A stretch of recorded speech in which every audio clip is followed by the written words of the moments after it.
and a warm welcome to the latest edition of Conversations in Drug Development, brought to you by the team at Boyds. This podcast is for our fellow community of scientists and clinicians working in the wonderful world of cell and gene therapy and drug development. Thank you for tuning in, and we hope you enjoy the conversation.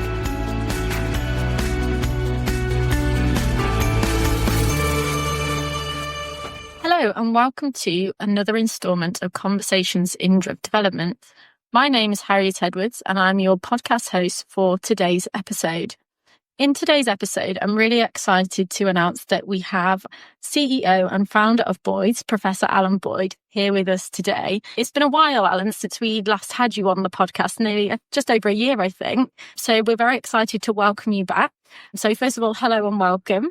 Thank you, Harriet, and it's a pleasure, as usual, to be here. And hopefully we'll have a great conversation, which I'm sure we will. I'm absolutely positive of that, because I'm very excited today to have a bit of a retrospective look back at not just the last 20 years in drug development, but also your last 20 years in drug development, rather than the last time we were here and talking about trying to project the future of drug development. So I guess we can do a little bit of that if you like as well.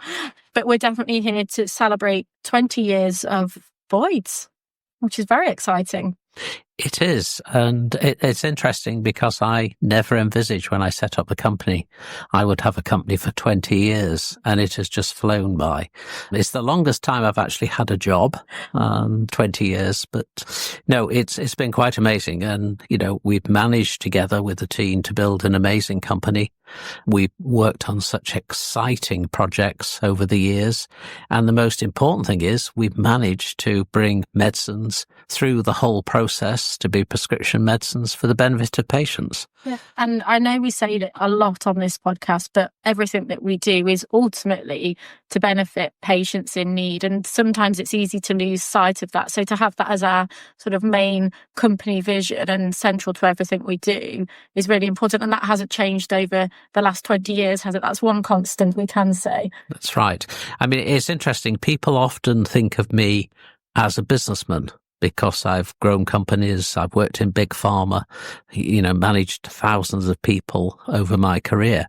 But I'm actually a doctor, and I'm a doctor first. And that's very important to me. Absolutely. And I know that is core to everything that you do, even with your business hat on. So I guess what we should do is jump into talking about Boyds. But before we do, I'd really like to talk before that 20 years and see what led up to you forming Boyds, because it wasn't just an idea out of nowhere, was it? No, it wasn't.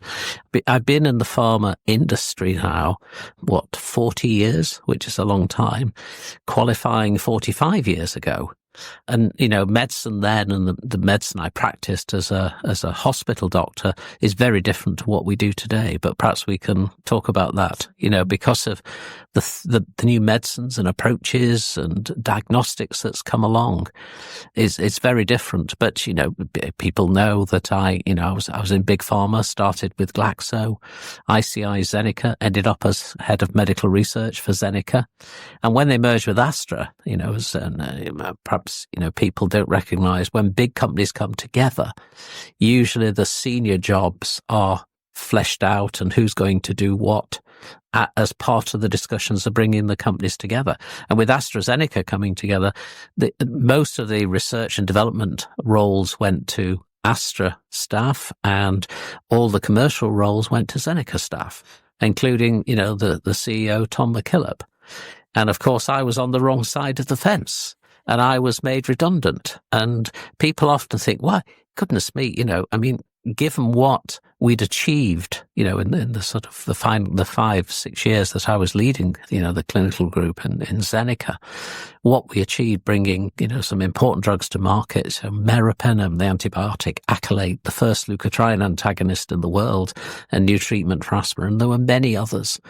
But that's the way it goes. And, you know, several of us at the senior level, my board director, we were all left more or less on the same day, 31st of October, 1998. Seminal day.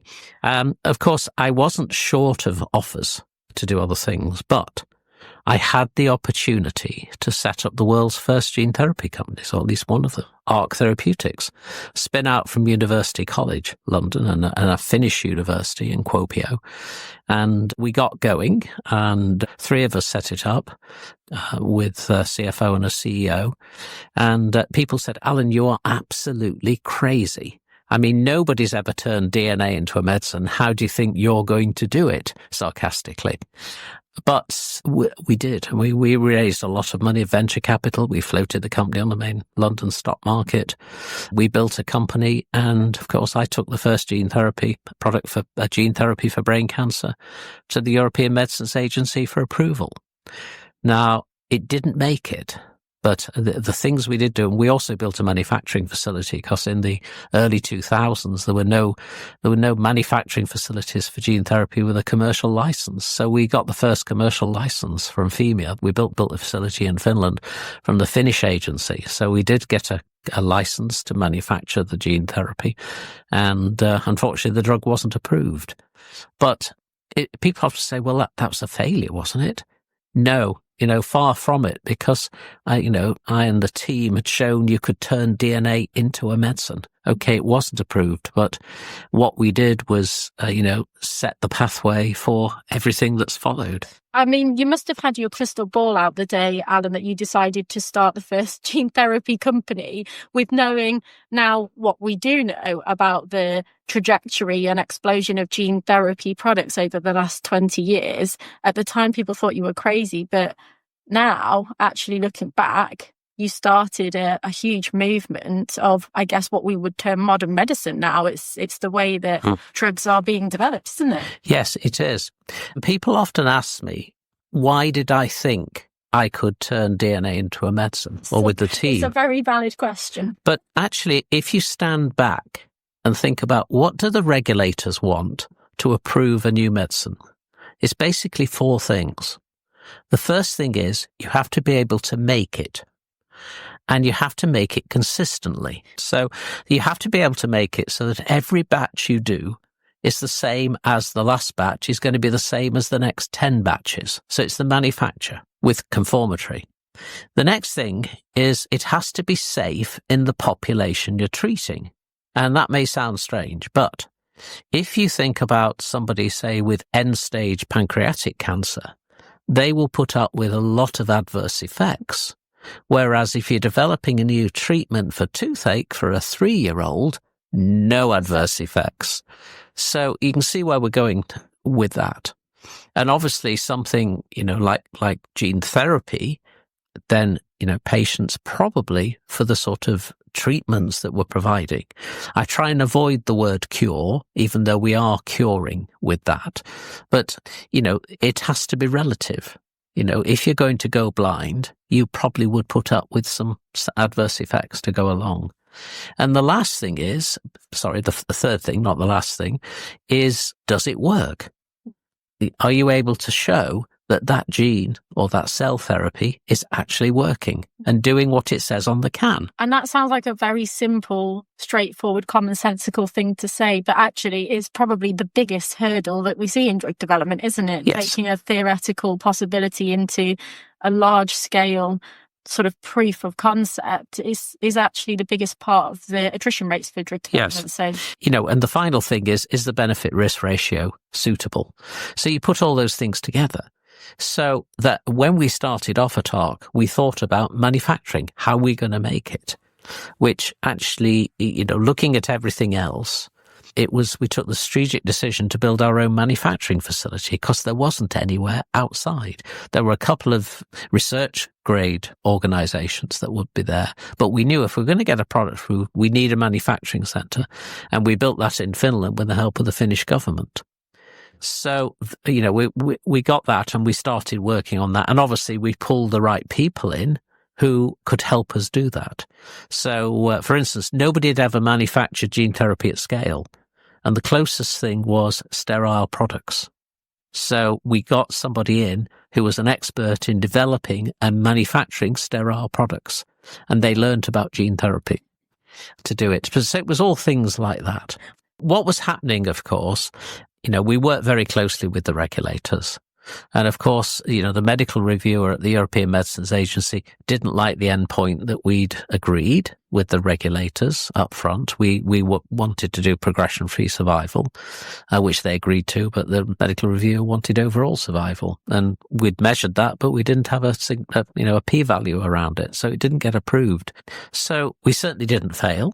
I don't think, because as we've talked about, we then paved the way for everything else. We showed it could be done. And if you think about what we've achieved now at Boyds, I think I've lost count. I think it's about 33 approved cell and gene therapy products around the world. We've worked on 13 of them now. Not all the way through. Some of them we have, like Luxturna, for the RP65 mutation. Adstiladrin, the gene therapy for bladder cancer. But others, we've been brought in when there's been issues to help them move along. So, I'm very proud, and the team's very proud that we've actually achieved that. Oh, certainly. It's definitely one of the things that I look forward to when coming to work every day, is we are unique in that we do have so many pioneering and innovative products that we get the privilege to be part of that journey. Was that a deliberate thing when you set up? Yes. Well, the reason I set up Boyds, because again, I wasn't short of offers to go and do other things, but a lot of the investors who invested in ARG actually encouraged me to set up a consultancy practice so that I could do due diligence for them on their technologies that they were looking at. And then, if they did invest, then it often asked me to help with the development in their startup companies that they were funding. But I soon realized I couldn't do it on my own. So that's why I started building Boyds. And the first person I recruited was a project manager. So, we knew each other, we knew how we worked together, and it mushroomed from there. The next roles were regulatory. And, that went on. So we built that team. We built, more project managers. And then I decided to employ physicians, which again was, normally, consultancies like ours are usually regulatory and don't employ the doctors. But having trained many doctors who work in industry through what I did at the Faculty of Pharmaceutical Medicine, I knew I needed medics to know what they're doing. And, now we've got some very good ones who, in fact, all three of them have trained. It's surprisingly. But it makes a difference, because I think a lot of just regulatory consultancies, I know they have to go outside for their medical advice. All our medical advice is at the end of, press teams. Yes, absolutely. And a question that I was going to ask, but I think I already know the answer to this, is do you miss being a doctor, because now you're very much more of a businessman, but actually you do get involved in the day-to-day running of projects, where as and when time allows, to put your doctor hat on and be involved in those medical discussions. So it's not just our brilliant medics that we have, but we do also have you as a resource as well.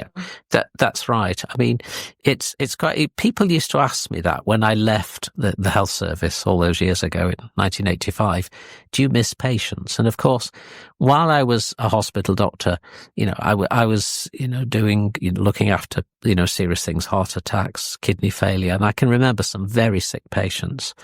And of course, I moved, my first role was in a phase 1 unit. We helped create the first phase 1 unit at Glaxo in Greenford. And so it was a good transition for me, because I was still putting Venflons in and taking blood and things like that. But, if you think and I did, sort of miss, and it sounds a bit like egotistical, but getting a patient in who's seriously ill, and a few weeks later you see them go home sorted out, then that is a great thing to do as a doctor. But if you think about it, the average hospital consultant has probably got at the most 40 or 50 people under their care at any one time in a hospital. And what we've achieved, and I've lost count now, with working on things like the COVID vaccine, for the Oxford COVID vaccine, we know we've helped millions. And I know some of the drugs that I've developed have helped millions of people, like for hypertension, for cancer, for the respiratory work, antibiotics, and now the gene therapies. So it's a different approach, yes, but I'm still very much a doctor. Next week, I'm chairing a data management committee. I'm going to be, it's a significant, I can't mention what the company is, but it's a significant step for them with their phase 3 work. And so I'm going to be a doctor again because I have to review the data as a doctor, not as a businessman. That's the last thing actually they would want. I mean, I'll share something with you. When I left the NHS, my professors and consultants that I was working with, I remember at my leaving do, they said, Alan is leaving medicine. Now, that couldn't have been further from the truth. Perhaps I was, but that was in the West Midlands and Birmingham. And then in 2009, Birmingham Medical School and the university gave me an honorary chair for what I'd done having left medicine. But anyway. So I guess what we should do is have a quick look through, and I say quick because I have a list here in front of me of highlights, I think it's fair to say, and it's a very, very long list of things that you, Alan, and Boyds as a whole have achieved over the last 20 years. So rather than do a kind of factual timeline, which we might be here until next week to do, I want to ask you what your particular highlights are, if you could pick 4 or 5 of them over that time period, because there's been some real significant ones that must have stuck with you. Yes, yeah. Well, I think, what I'm perhaps really proud of is actually developing the first gene therapy to take it up to where it is. I didn't do it alone. There was a whole team of us, and it was a global team. And, with the clinicians we worked with across Europe for the glioma work. And so it wasn't just me. But I'm very proud that actually we did that, because looking back, I mean, I've talked about where we are now, all these new treatments. And you don't think about those when you're doing the work, It was, I have a saying in biotech. Experience is something you have 10 minutes after you needed it. Just think about that. So that I'm really proud of. I was also proud to get the Queen's Award for Industry for the company in 2018. That was, recognition about what we achieved as a company, because we were there at that stage having gone global. We have clients from Sydney to San Francisco. We are a truly global regulatory. And that's really important, isn't it now? Actually, we're moving towards a more global, collaborative approach to drug development. We're not isolating ourselves to say we want to develop this medicine in the UK only, or even in just Europe only. It is a global development program now. And so to have that collaborative experience and to have that customer base across the world is actually very important, because that's the way we develop medicines now. Yeah. Well, I learned a long time ago that you can't just develop medicine in one country. It doesn't work like that at all. You've got to involve people all over the world. I mean, at Zeneca, when I was developing meropenem, the broad spectrum antibiotic, we wanted to do work in meningitis, particularly. But of course, there are already drugs out there. But, some cases of meningitis don't respond to them. And where we ended up doing the study, where there was little meningitis treatments available, was the Dominican Republic. Wow. Did you get to go over to them? No, I didn't. But, it's that sort of thing. You've got to go where the patients are. And that's why it's global. And the other thing I'm really proud of is the team, actually, and the amazing people I've worked with over those 20 years. We've had some great people. And, some people have moved on. And again, people say to me, but you've just lost, your VP of Regulatory Affairs. They've gone on to a different job. I said, yes, and it's good for them and it's good for us. I never stop people wanting to take the next step in their careers, because it helps everybody. And they've taken us with them. So that's been good. So it's the team and the people we work with. And the other thing that's important is you need to have fun as well. And, I know my sense of humor is all about dad jokes, but it does keeps everybody going. Yes, absolutely. And I'm surprised we haven't had a few already, but the podcast is only halfway through, so there's still time. In terms of what Boyds has achieved and aligning that with what's changed in just the general drug development space over the last 20 years, it does actually seem to mirror quite nicely. We sort of set trends and follow them in terms of we go where our clients are now, rather than you pioneering those companies. Those pioneering companies come to us for innovative and cutting edge help and support, which we're really proud to be able to give to people. So I guess touching on the things that have most changed, at least from your perspective, over the last 20 years, we've certainly touched on gene therapy, but I think we should mention it again. It is something that has changed dramatically since Boyd started, and it is something that makes up a really big portion of our work today, isn't it? Yes, no, that's right. But again, it's what gene therapy has been a long time coming. Yes. If you think, and I've got lectures on this, Mendelssohn in his P's, he described nuclein, which is now part of the cell where the gene therapy needs to go. And that was in, I think, 1864. That was when it was first described. Then, of course, Watson and Crick came along in 1953, described the structure. At medical school in the 70s, where I was at, we got one lecture on DNA, and it was mainly the structure, because that's all we knew about it. And I remember the professor at the end of his lecture said, well, look, chaps, because most of us were chaps, I'm afraid chapesses were in the minority. But he said, look, chaps, this DNA stuff might be useful someday. He was definitely right. Yes, I don't know what he was, looking at. But then 20 years later, I helped set up the world's first gene therapy company based on DNA. And now, 20 years later, we've got all these products. So it's taken a good 70 odd years to reach that. When we look at I would say arguably the most cutting edge subset of the gene therapies, if we think about genome editing technologies, of course, last year, 2023 now, we're in 25, we had the world first approval of a genome editing technology, which we're very proud that the UK were the first to approve. But actually, that was a long time in the making. We saw that in clinical trials in 2011, and the concept was even, before that, just before the 2000s. So they do take quite a while to translate into. And again, if you look at pharmaceutical history, it takes about 20 years from the original idea to actually get a medicine. And again, people have often said to me, but this gene therapy stuff's taken too long. Actually, it hasn't, because if you think we started work in the late 90s, 2012, the first gene therapy, Glybera, was approved.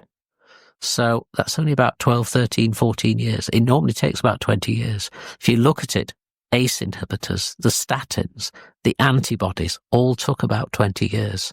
And people trying to shorten that, good luck to it, Well, and I guess that's a good point of reference. I know we talk about COVID and the pandemic years as being historical for a whole number of reasons.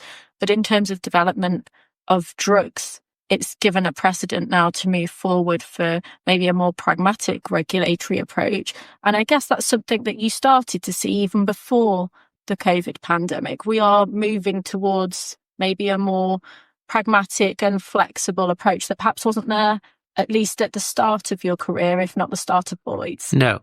Well, it's interesting because, and this often surprises people, developing gene therapies does not take as much work and studies as developing a new chemical entity, because we can't do all the things like oncogenicity, reproductive testing and things like that. It just doesn't happen.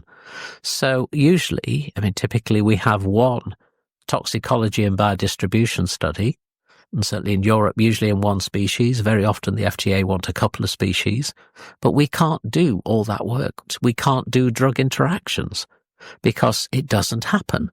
Gene therapies, though they're cleared via the liver, they don't interact with the CYP system and the enzymes causing all those problems.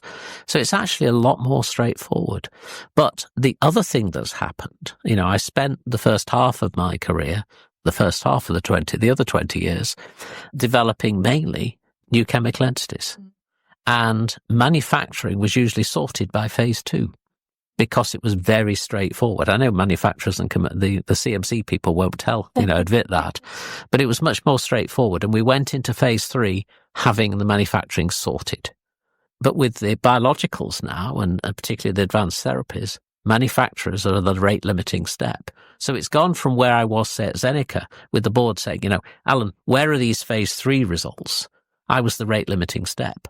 Now it's the manufacturers, because we've actually submitted with approval of the regulators. There's been a couple that we put in with the NDAs, MAAs have gone in. We're still sorting out the analytics of it at that stage. Yes. And of course, we can't not talk about how clinical trials themselves. So I know we've talked about manufacturing, but clinical trials themselves have changed and evolved over the last 20 years of Boyds to become a little bit more flexible and streamlined and pragmatic in their approach as well, haven't they? Yes, they have actually, because, a good example is what we did with the gene therapy. We had Adstiladrin, a treatment for late stage non-muscle invasive bladder cancer.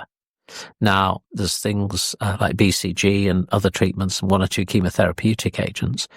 But at that stage of the disease, the patients have failed on everything. And their next step is to have their bladder removed, cystectomy. And that is not very pleasant at all. It's, I'm getting into detail here, but, when patients have colostomies, the bowels still work like bowels. You've got to remember the kidneys produce a minute of urine on average. That has to go somewhere. So it's not as simple as just, having a bag, things like that. The obvious, when we went to the FDA with the study, we'd done a phase 2 study where we'd shown that the improvement in being tumor-free at 12 months was about 35%. Previously, a chemotherapeutic agent had been approved on a tumor-free of 18% at 6 months. So we really did, improve that from the phase 2 work.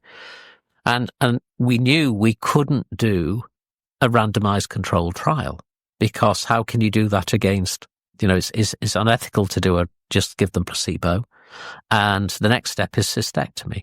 So I remember going to the FDA and we talked, I said, look, what we want to propose is a single arm study where if we can improve the progression-free survival greater than the figure I think I used was 25% over 12 months, would you approve it? And of course, some of the more junior people at the FDA said, well, I remember, Professor Boyd, don't you understand? We need 2 randomized controlled trials. And I said, well, and I had a urologist with me and we said, look, it's impossible. We can't. And what happened with talking to the FDA, they then said, look, let's run an advisory board in public at the Urological Annual Association meeting in the US to debate what the study should look like. And so the FDA joined in, all the urologists, and we were there as the company. And yes, we decided in the end, single arm study, if you're greater than 25%, boom.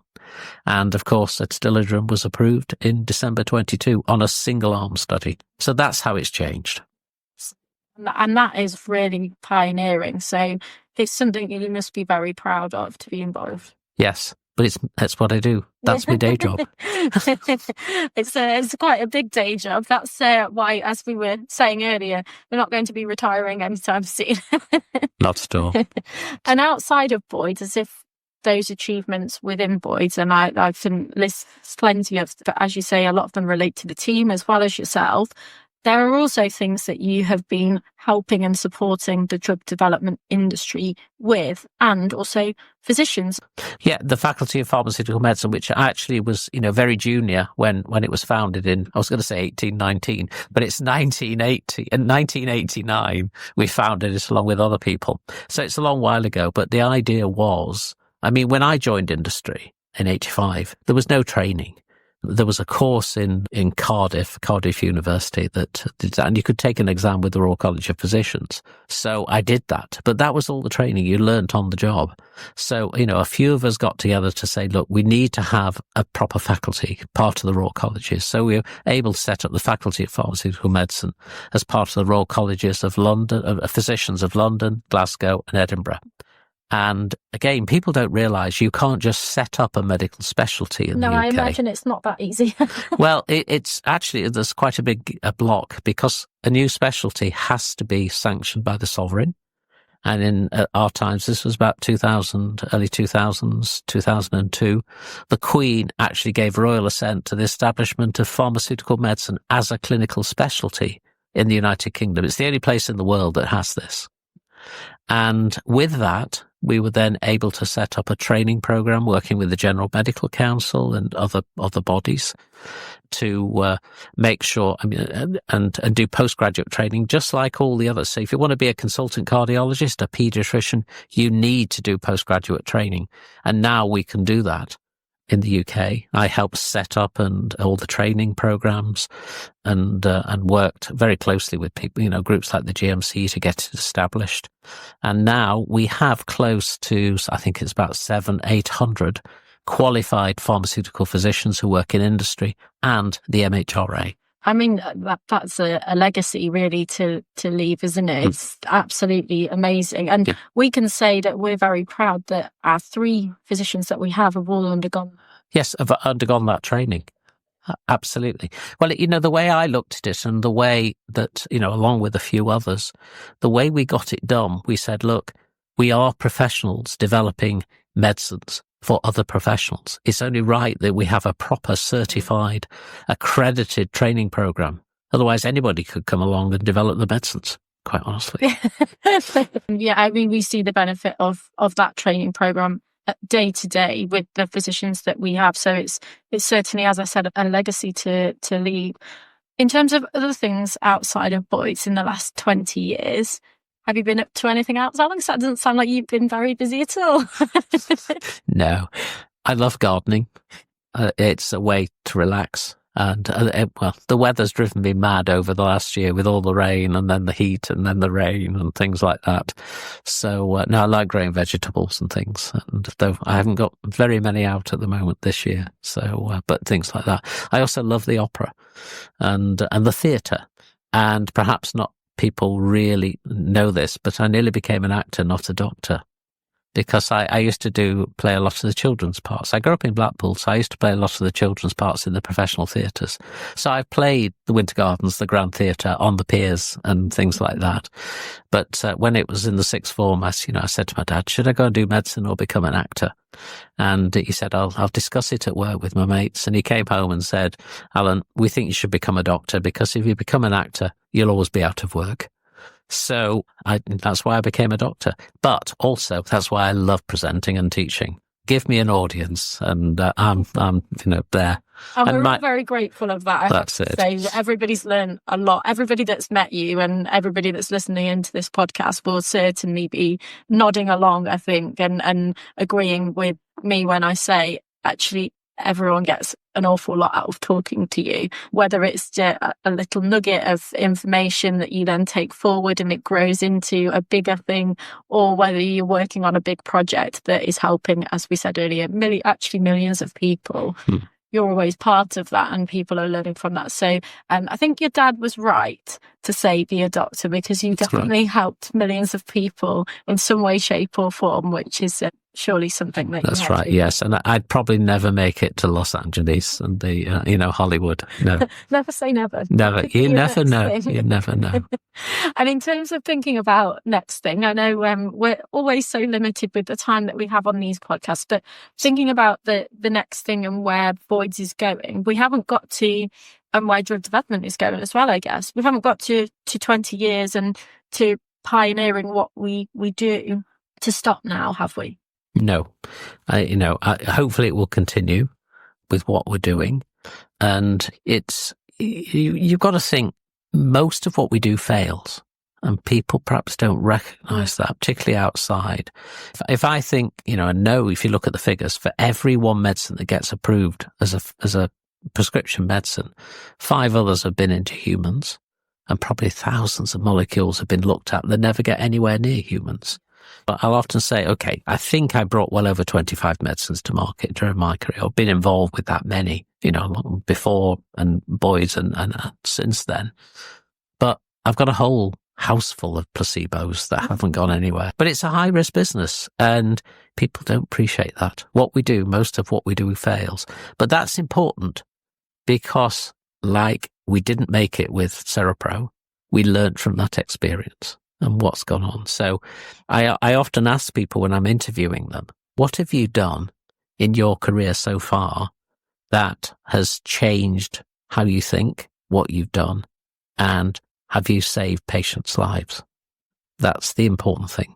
It's, I often come across people, I've done this, and this. Yeah, but can you handle if something goes wrong? What have you learned from that? Because that's more important than just when things go swimmingly well. I think failures are the things that teach you the greatest lessons, and it's always just an opportunity to learn, isn't it? It's definitely something we see a lot in day-to-day life as people involved in drug development. But if we could get your crystal ball out again, as it was so right when you started ARC, where do you see drug development evolving to, or have we plateaued in the evolving nature of drug development, do you think? Are we just getting started, or have we reached our limit? It's a difficult one to answer, because if I really break down medicine's development up until about the late 50s, 60s, we'd basically relied upon plants and plant extracts. Something like a third of all our medicines come from plants anyway, and some of the old ones, digoxin's a good example, isn't it? Warfarin, things like that. And yet in the 60s, of course, things like the beta blockers were there. So we had that period sort of in 60s into the 70s where we were blocking everything, blocking receptors, basically. I mean, that time we had the treatments for asthma, for hypertension, for other things that we blocked, and things. Then in the 80s, we started looking at things like ACE inhibitors, where we were not blocking, but putting something in to inhibit a particular product that's in the circulation. In that case, it affected the renin-angiotensin system. And then after that, the antibodies came in the late 80s and 90s. And look where they are. And I think we thought with that, well, yes, we've got lots of things under control. We were controlling hypertension, heart failure. The cancer treatments were getting better. And then what happened? We got into immunotherapies, and then advanced therapies with cell and gene therapies and gene editing. It's quite a change.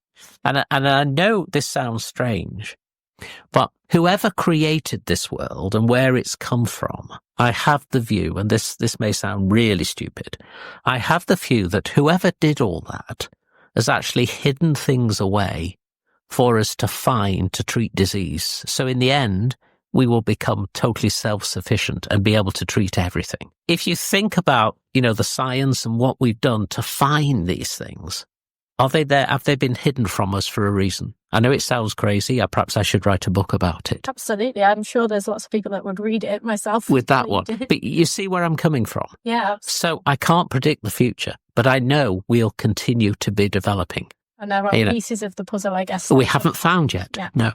Well, I guess that's a perfect way to end what feels like a whistle-stop tour through the last 20 years and slightly beyond. Alan, as always, it's always fascinating to talk to you. And I say this every time, we need to have you on more of our podcast series, because I'm sure everybody listening in will agree it's just a fascinating discussion every time.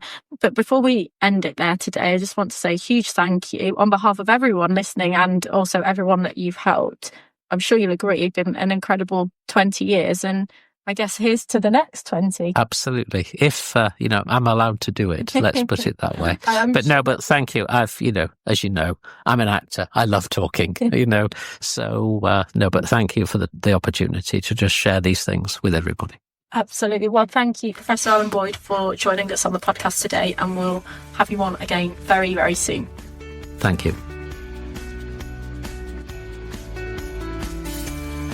Thank you for listening to Conversations in Drug Development, the podcast series brought to you by the team at Boyds.